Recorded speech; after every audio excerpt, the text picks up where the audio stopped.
Udah berapa kali itu menang itu Kak Yonika? Selama di Darul Quran ini sudah 7 kali. Terus kalau buat lombanya waktu tampilnya satu, percaya diri. Terus sama diniatkan karena Allah, bukan karena duniawi. Soalnya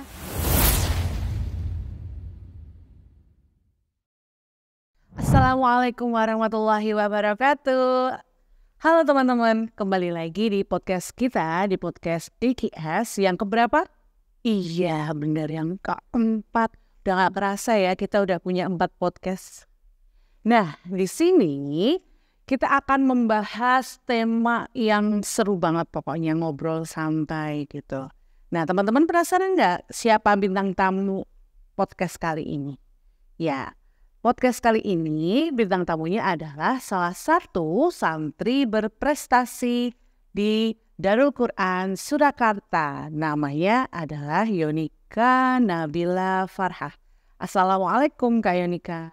Waalaikumsalam. Gimana kabarnya nih Kak Yonika? Alhamdulillah baik.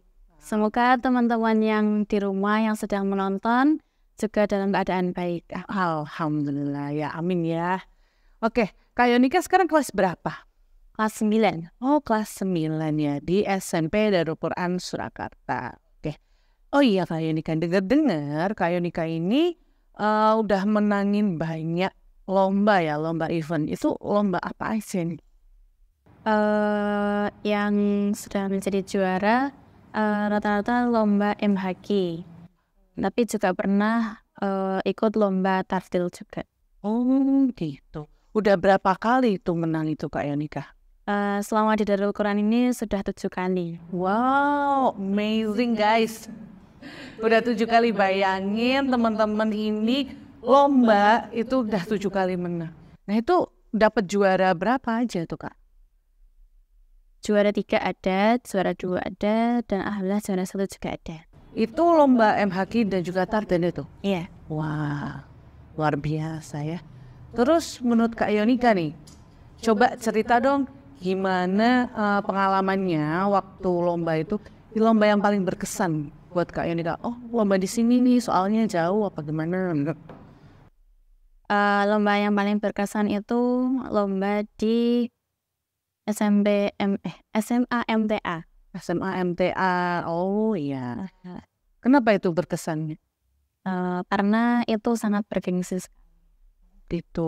Itu nasional atau tingkat sejawa. tingkat sejawa dan mendapatkan juara 2. Masya Allah teman-teman semua. Kira-kira teman-teman pengen nggak dapat juara 2 tingkat sejawa? Kalau saya mah pengen ya. Kayaknya semua orang juga pengen deh menang juara 2 apa juara 1 juga pengen kan ya. Oke, kalau itu tadi lomba yang paling berkesan. Terus yang menurut Mbak Yonika lomba yang paling kayak tantangannya berat gitu. Terus yang harus latihan banyak, harus latihan lama gitu. Kira-kira pernah nggak? Pernah. Lomba di mana itu? Salah satunya tadi yang di SMA MTA sama di Nurul Iman. Itu persiapannya berapa lama itu? Seminggu sebelum lomba. Itu berarti latihan secara intensif gitu? Iya. Dengan ustazah? Dengan Ustadz Sadah. Dengan ustazah terus dibimbing dengan siapa lagi? Ustadz juga? Masya Allah. Ini emang Kak Yonika ini hobi lomba apa gimana? Ikut lomba kok banyak ya? Alhamdulillah awalnya tuh diajukan. Mulai dari diajukan, mulai tertantang. Jadi kalau ada lomba lagi, pengen ikut lagi gitu. Oh gitu. Kalau saya mah hobinya ya yang lain. Terus bisa kasih tips and tricksnya nggak? Tips and triknya. Buat misalnya nih ada adik-adik atau teman-teman semua ya yang pengen persiapan lomba seperti itu. Mungkin kalau tricks and tipsnya nggak ada yang khusus sih. Cuman harus pintar-pintar membagi waktu buat hafalan, sekolah gitu, sama kegiatan pondok lainnya. Terus kalau buat lombanya waktu tampilnya satu, percaya diri. Terus sama diniatkan karena Allah, bukan karena duniawi. Soalnya lomba itu pasti ada menang dan ada kalahnya. Insya Allah, luar biasa sekali Kak Yonika. By the way, kalau boleh tahu, Kak Yonika udah berapa juz hafalannya? Alhamdulillah, doain sebentar lagi. Udah berapa juz tuh? Alhamdulillah 27. 27 berarti kurang 3 juz lagi hatam. Masya Allah ya. Doain ya teman-teman semuanya ya. Semoga Kak Yonika diberi kelancaran dalam hafalannya. Semoga menjadi hafizah yang mungkin ya. Amin ya Allah. Kak Yonika ini rumahnya mana ini Kak Yonika? Rumahnya di Pacitan. Pacitan, wow. Pacitan deket sama pantai berarti? Ya, sekitaran situ. Sekitaran situ. Enak dong ya rumahnya deket pantai. Setiap hari healing. Oke, Kak Yonika ini dulu tahu Darul Quran Surakarta tuh dari mana? Awalnya dari sepupu masuk ke sini, terus saya pengen masuk ke sini juga. Terus pilihan mondok itu kan banyak tuh di luar sana itu pilihan mondok itu berdasarkan dari orang tua atau dari milih sendiri. Nah, kalau untuk versi Kak Yonika sendiri, milih sendiri atau dari orang tua kira-kira? Milih sendiri. Wow, kenapa ya milih mondok? Karena pengen lebih membahas di tahfidz, lebih ke tahfidz.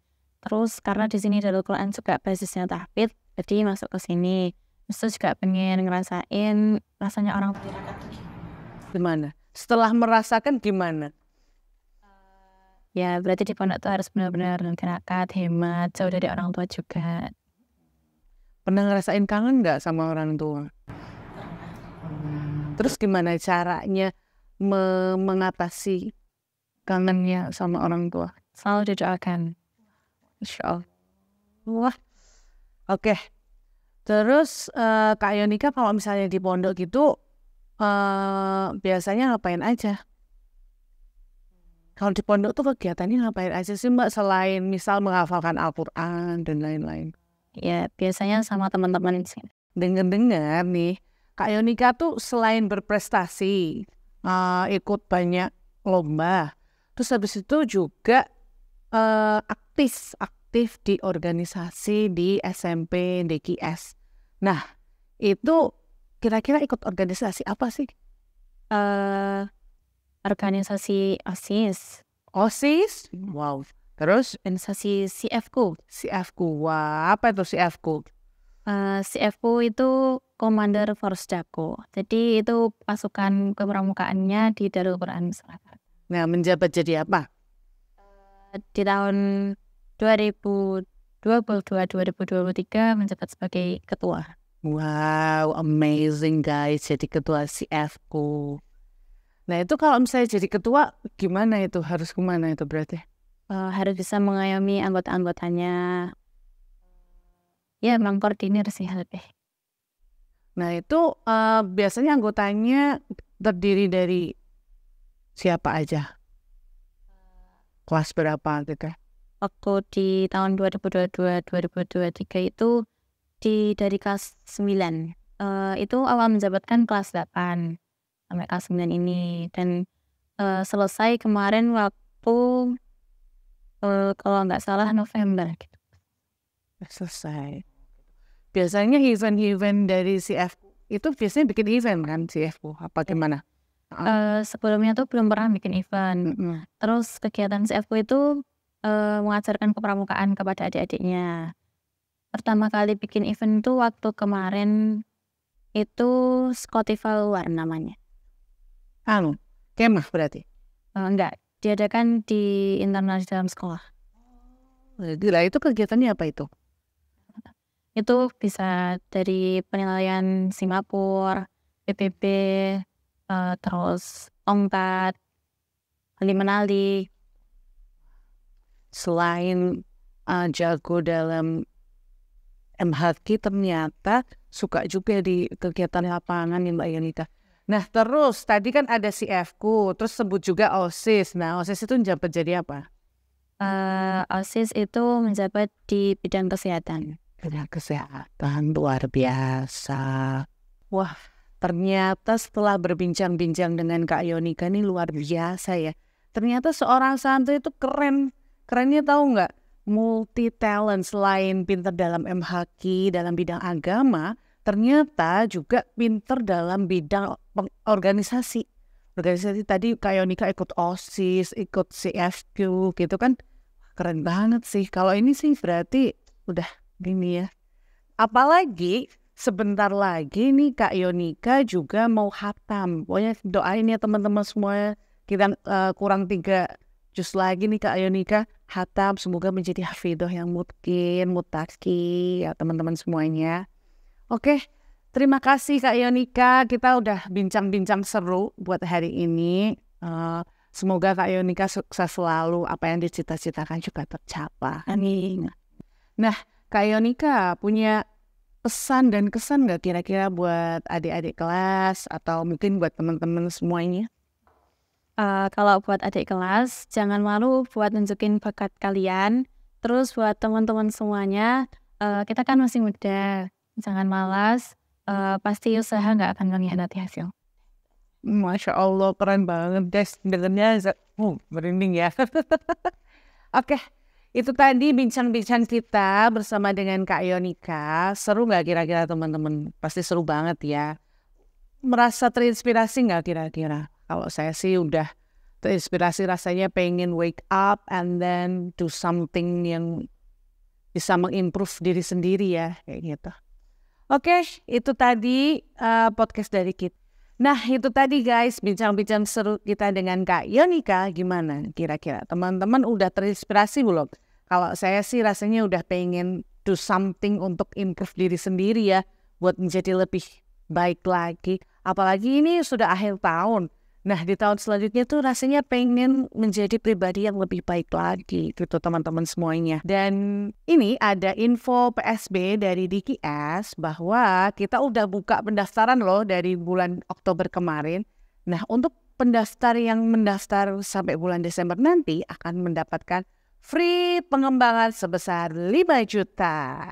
Jadi buat teman-teman semuanya, atau mungkin ada saudara, atau mungkin putra dari Bapak Ibu sekalian yang ingin mendaftarkan putra-putrinya, itu silahkan mendaftar sebelum bulan Desember. Nanti akan ada free pengembangan sebesar 5 juta rupiah. Info lebih lengkap, kunjungi ke website di bawah ini ya guys. Oke, cukup sekian dari kami. Wabillahi taufiq wal hidayah. Wassalamualaikum warahmatullahi wabarakatuh.